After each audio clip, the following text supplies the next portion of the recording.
नमस्ते आप सभी को। तो मेरे दोस्त, ये हमारे वीडियो का तीसरा पार्ट है। पार्ट इसलिए है तीसरा क्योंकि कहानी बहुत लंबी हो जा रही है, इसलिए पार्ट पार्ट में करके बताना पड़ रहा है। तो हम लोग पहुँचे थे, मुंबई पहुँच रहे थे नेक्स्ट पार्ट में, सेकंड पार्ट में। तो मुंबई हम पांचों मित्र पहुँचे। तो मेरा कोई पता नहीं था, मेरा कोई ठिकाना नहीं था, कहाँ जाऊँ, किसके पास जाऊँ। तो मैंने उन्हीं पांचों लोग के साथ अपना प्लान बना लिया कि इन्हीं लोग के साथ जाना है, इन्हीं लोग के साथ जो भी होगा करना है। तो मैं उन लोग के साथ निकल गया। रात को करीब 11:30-12 बजे ट्रेन पहुंचा मुंबई। उसके बाद हम लोग उतरे स्टेशन पे, बोरीवली करके स्टेशन था, वहाँ उतरे। और जैसे उतरे तब तक पुलिस पकड़ लिया हम लोग को कि कहाँ जा रहे हो, अपना आईडी प्रूफ दिखाओ, ये वो तमाम प्रकार की चीज़ें। तो आईडी प्रूफ में मैंने सब कुछ लिया था, अपना पढ़ाई का आधार कार्ड, पैन कार्ड, जो भी था, मार्कशीट वगैरह सब कुछ लिया था।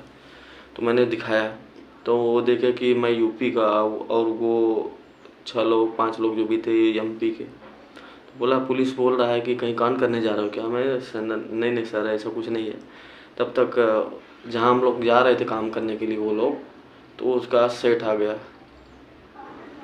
उसके बाद वो आके छुड़ा के लेके गया। अब मेरा दोस्त, खाना खाया हमको 36 घंटे हो चुके थे, पानी पे जी रहा था मैं। सेठ को बोला, सेठ मैं 2 दिन से लगभग 36 घंटे से खाना नहीं खाया हूँ, मुझे भूख लगा है। बोला, रात के 2 बज रहे हैं, अभी कहाँ खाना मिलेगा मुंबई में? तब भी ले जाके उसने एक होटल पे ले गया मुझे सेठ।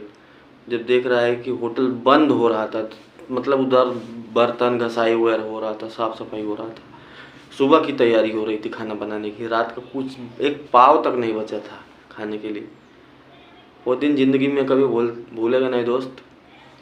और जैसे तैसे हम लोग को कंपनी में लेके गया।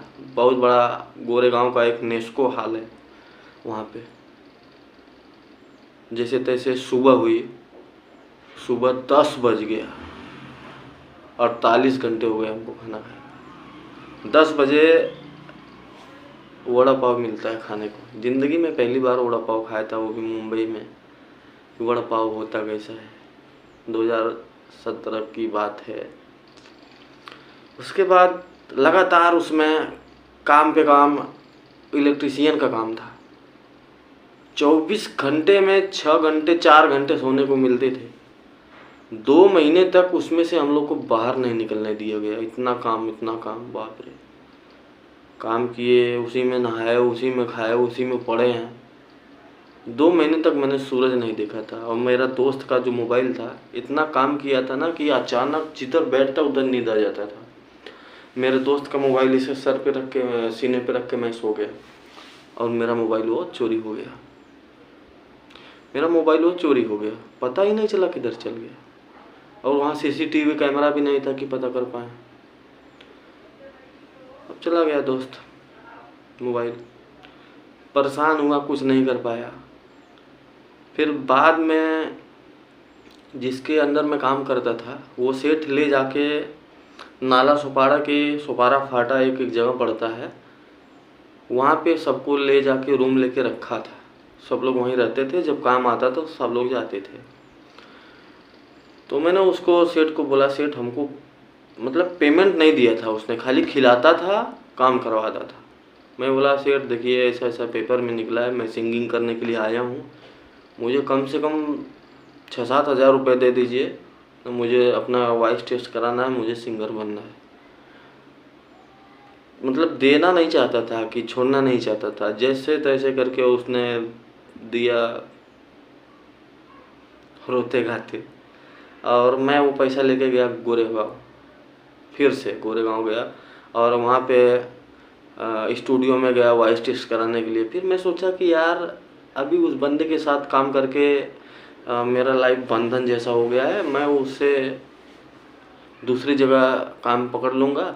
ये पैसा रहेगा तो कहीं रूम वगैरह, बर्तन वगैरह लेके, गैस वगैरह लेके अपना दूसरा जगह व्यवस्था कर लूँगा। अच्छा, मैं वॉइस टेस्ट नहीं कराया। वॉइस टेस्ट मैं बाद में भी करा लेता, ये वो दुनिया भर का। मैं गया, पता किया तो वो लूटने जैसा लग रहा था, तो मैंने वो चीज़ नहीं किया। 2-3 महीने बीत गए थे, लेकिन उसी स्टूडियो का एक कहानी है। और अब स्टूडियो वाला पूछता है कहाँ से हो, कैसे हो, एक कहानी उसने पूछना शुरू किया, मैंने बताना शुरू किया। और जब बात फैमिली तक आ गई, परिवार तक आ गई, तब आंखों में आंसू आ गए कि सपने से लड़ने के लिए मैंने अपनी फैमिली तक को छोड़ा था। और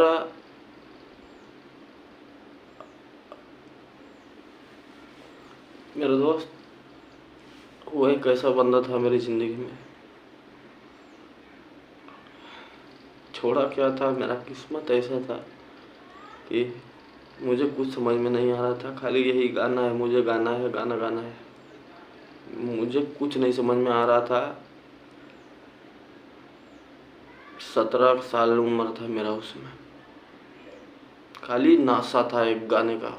ऐसा मेरा एज निकल जाएगा मैं क्या करूँगा, मेरा एज निकल जाएगा मैं क्या करूँगा। फिर धीरे धीरे धीरे धीरे, बाप रे, वो दिन मेरे को अभी खटक रहा है। म्यूजिक डायरेक्टर ने बोला कि आज चाहे जैसे आप घर पे बात करो। मेरी हिम्मत नहीं पड़ रही थी, मैं घर छोड़ के चला आया था, ना किसी को बताया, ना मम्मी को, ना पापा को, ना दादी को, ना भाई को, ना बहन को। और भी मेरे फैमिलीज हैं, बड़े पापा, परिवार, सब लोग। मेरे घर वालों को लगा कि मैं मर गया।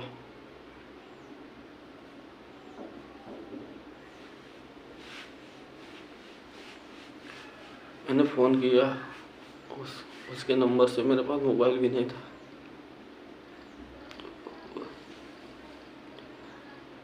मेरी दादी फ़ोन उठाती,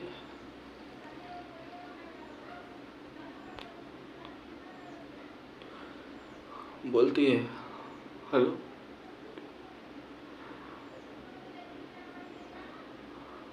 मैं भी बोलता हूँ हेलो।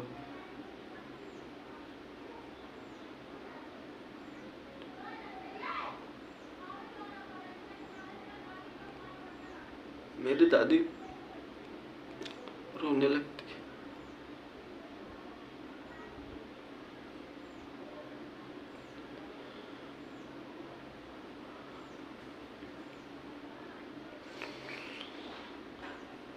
मेरी आंख भर आई, मैं रो रहा था। उधर म्यूजिक डायरेक्टर उधर का वो रो रहा था।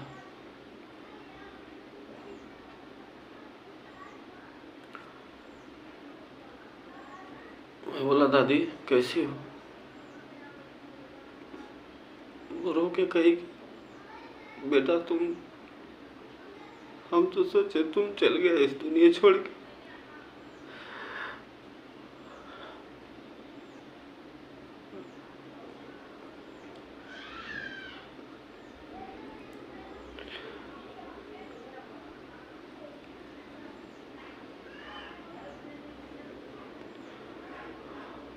हम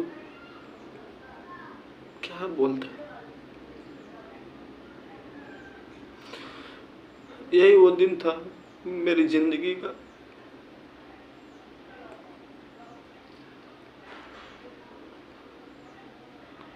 कि मैं मर के जिंदा हो गया।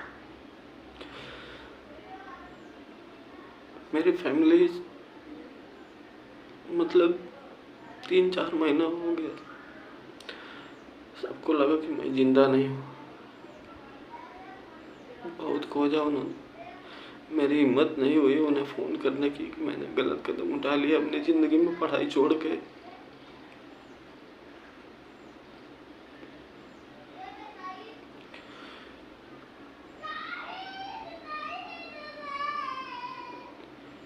मम्मी से भी बात हुआ, म्यूजिक डायरेक्टर ने भी समझाया, गाना गवाया, गाना गाए, गाना कुछ लिखे थे वो भी सुनाए। पसंद आया, लेकिन मेरे पास मोबाइल था तो नंबर नहीं ले पाया। मोबाइल मेरा चोरी हो गया था। कई कई नंबर उसने लिख के दिए थे। वो नंबर से मैंने कई लोगों के साथ प्रोग्राम में शामिल हुआ मुंबई में, लेकिन वहाँ पे एल्बम बहुत महंगे बनते थे। एक गाने का 1-1 लाख 2-2 लाख रुपए लगता था बनाने में। इसकी वजह से मैं वो गाना नहीं बना पाया। वापिस आया वहाँ से, परिवार से बात करके। परिवार से बात हुआ तो थोड़ा परिवार को भी वो हुआ कि मैं जिंदा हूँ।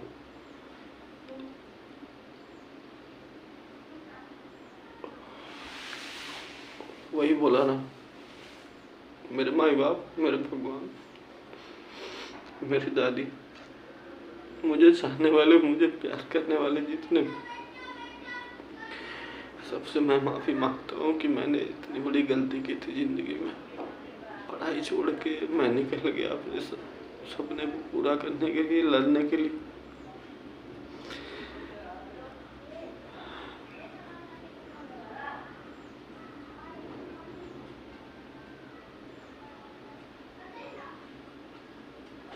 माफ कर दो मुझे।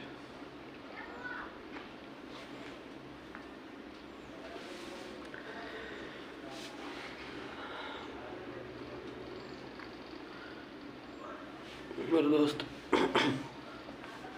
वहाँ से आने के बाद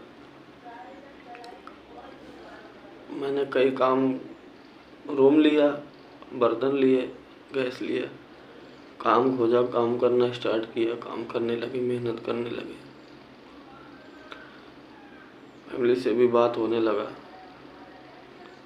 धीरे धीरे धीरे धीरे गाने लिखते गए, सब नॉर्मल।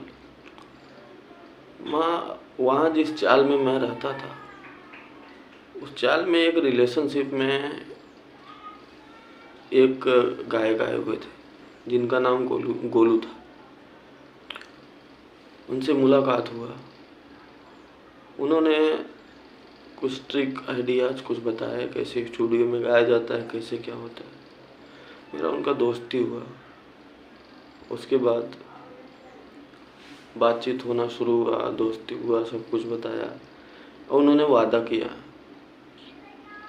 कि आदित्य, मैं तुमको गाना गवाऊंगा, एल्बम निकलवाऊंगा, वो भी कम पैसे में, कम दाम में। मैं बोला ठीक है। और उन्होंने वो चीज़ पूरा भी किया। तो सैल्यूट है आपको गोलू भाई।